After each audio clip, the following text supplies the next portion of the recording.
We talked many nights about the possible connection between Ramsland and the Atlantic City murders.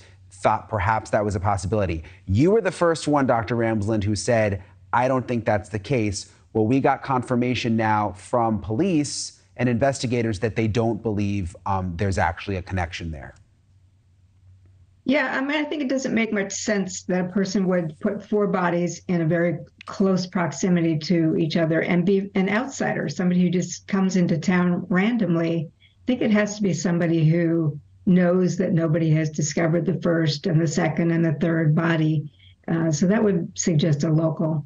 Yeah, apparently at this point, they've come to the conclusion, no connection there. So that's interesting. I want to talk about Heuermann being bullied, though, this new information from his classmates. You know, whenever something like this happens, we always seem to hear that the person was bullied. But I mean, a lot of us were bullied. A lot of people were badly bullied. It just seems weird to always make that connection to me because, you know, most people who are bullied don't turn out to be serial killers.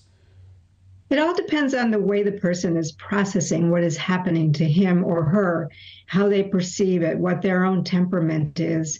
And if they're feeling powerless, the way bullying does make you feel, they might be looking for ways to restore their power to feel better about themselves. So it really is going to be a very personal thing, the way they process what's happening, and especially somebody who is fairly large, who does loom over others, who's trying to be part of whatever is going on, want to be a part of groups, want to have friends, and every effort he makes is met with failure.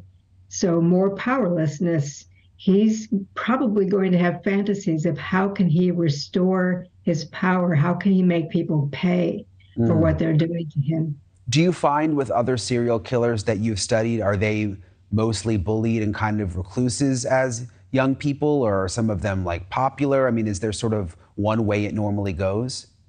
There's a range, but there is this sense of they didn't fit in, or they are angry about something, or they want some kind of payback in some cases. So it really kind of depends on what's motivating them to strike out as a serial killer.